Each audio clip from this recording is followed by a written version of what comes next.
Warriors, sure, they got the win, but this was tough to watch. After missing over a month with a strained calf, Kevin Durant made his long-awaited return last night. The Warriors needed him. They sat on the brink of elimination, but his return was short-lived. Second quarter, scored 11 points in 12 minutes. He was hot, and then he was not. Re-injuring his leg, had to be helped off the court by his teammates. Kevin Durant would leave the arena on crutches before the game ended with what is reportedly believed to be a torn Achilles. After the game, Durant took to Instagram with this post, Dub Nation, going to be loud as bleep for Game 6. I'm hurting deep in the soul right now, I can't lie, but seeing my brothers get this win was like taking a shot at tequila. I got new life, LOL. Hashtag Dubs. After the game, a very emotional Bob Myers on the decision to let Kevin Durant play. He was cleared to play tonight. That was a collaborative decision. I don't believe there's anybody to blame, but I understand this world. And if you have to, you can blame me. I run our basketball operations department. And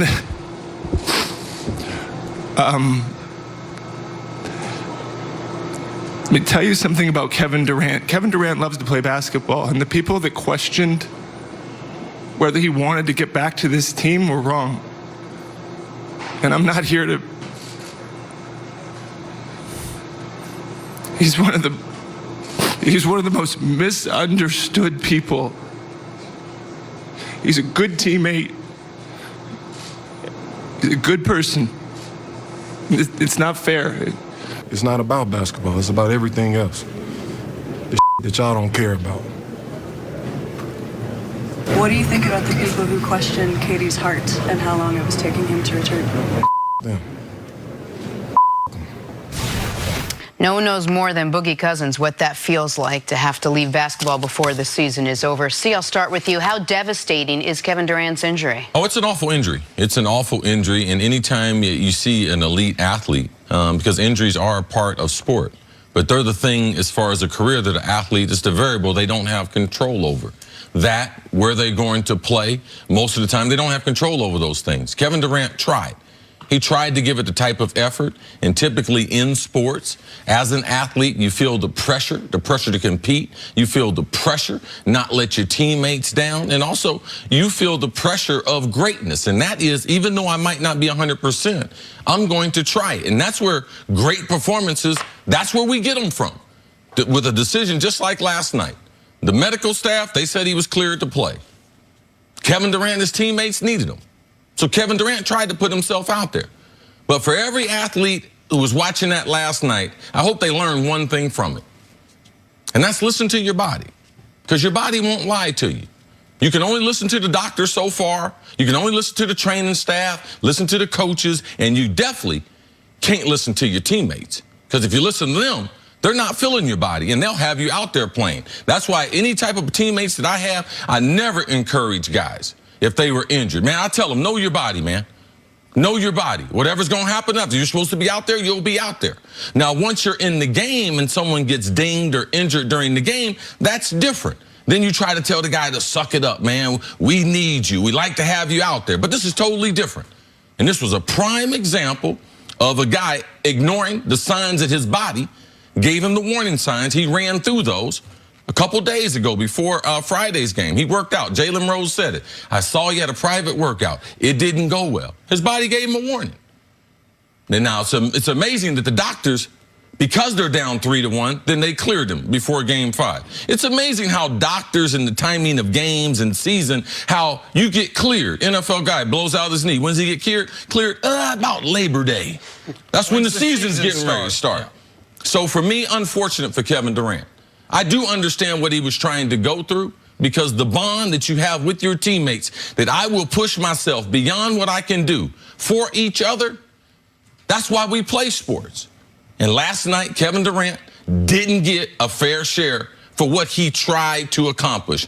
And the pressure of trying to get back out there in the NBA Finals. Oh, man, I can understand. Two-time defending MVP? Absolutely. Still trying to fight for respect at this point in his life. Still trying to fight for respect. That's why Kevin Durant was out there last night. I've always loved Kevin Durant as a basketball player. And last night, he earned even more respect because he jeopardized his whole career for them guys. And the worst injury a basketball player can suffer is a torn Achilles. And now he either has a torn Achilles or a severely strained Achilles. And he had already more than held up his end of the bargain with this franchise and this organization. Whatever his plans were, and we've obviously speculated enormously on that for this summer, when he agreed to come over and play with them, the off-court stuff aside, he has been, during the NBA Finals, their best guy in consecutive years. He has shown up to work.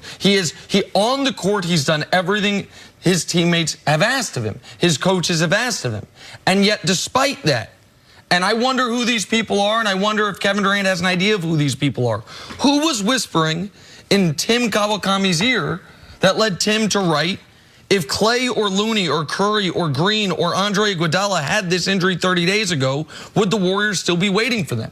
Because that wasn't Tim. That was who was talking to Sam Amick, who he said sources that said, quote, there's confusion, angst, and quote, a question about pushing through the way Clay, Boogie, Iguodala, and Looney have.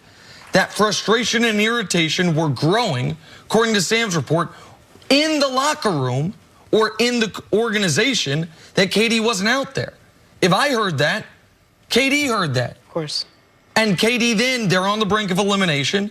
He goes out there and tries to give it his best shot, knowing if I don't go out there and we lose, people will forever question, could I have gone out there? If I don't go out there and they come back from a 3-1 deficit and win, people are going to forever question, how much did they ever really need me? It felt like a lose-lose situation for Kevin Durant. Now I'm in a spot where there are people close to the team reporting that some people in this locker room wonder if I'm dogging it.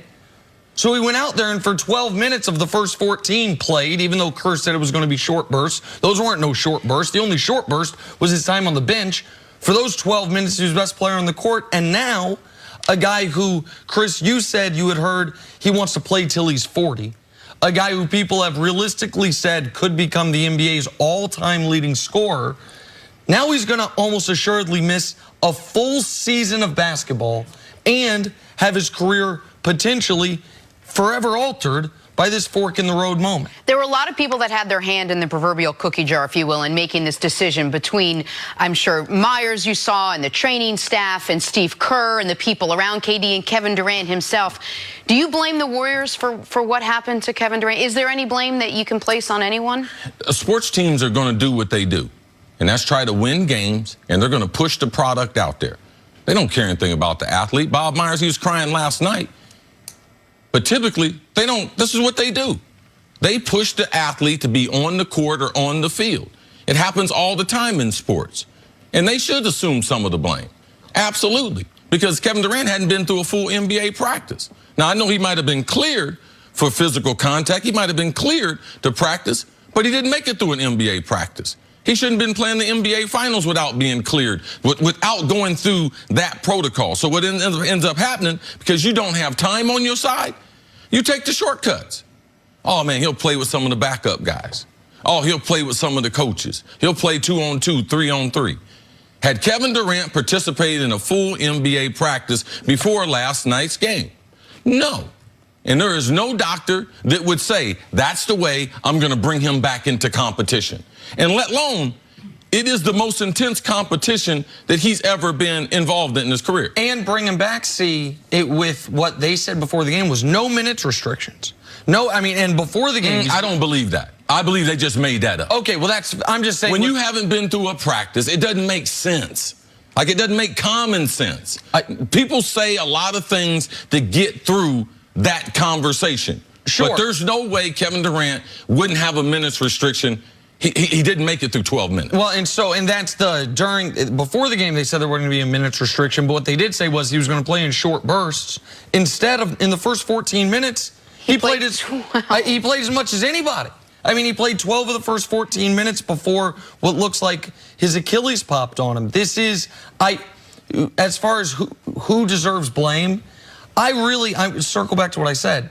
I really want to know what we read as external pressure. Or if that was true. Because with you saying that, you're saying that Tim and them, what they reporting was true. So we've been reporting a lot of things coming out of Golden State. So to me, the pressure for players to play is always there. No Tim releasing a story, that doesn't put any more pressure on us because people say things. I'm not going to validate it because I haven't seen an elite athlete who didn't want to be out there compared to what they were saying about KD. No, but we talked about yesterday whether or not there would be either people in the locker room or people around the people in the locker room saying, why isn't he there? And even if we take Tim's column aside, Sam Amick, I mean, he has quotes from sources, and I trust Sam Amick on this. Though, if that's what the external pressure was, what was being said behind the scenes to KD that didn't get out there that maybe made him feel more pressure? I've got to play, the season's on the line. And now we might not see Kevin Durant play basketball again for 12 months. But no one can have an influence on a player. His body is his moneymaker. No one can make a player go out there. Kevin Durant is too experienced. He's been in this league too long. He is too good for us to say, oh, some rumor forced him. No, the greatest athletes also have the greatest drive. Michael Jordan, flu conditions, temperature. He shouldn't have been playing that game in Utah, but that great performance, because he was able to get through it, we were able to see it. So Kevin Durant, you can't be forced out there by some rumor. Kevin Durant is too sophisticated, too smart for that. He loves basketball, and that's what got him out there yesterday. That's my biggest problem, is listen to your body. And his body was telling him everything but be in that competition last night. He went through that stop sign that was right there for him, and he ended up getting injured. All right, so the Warriors lose Kevin Durant now for good for this season. That is the one headline. The other one is that the Warriors themselves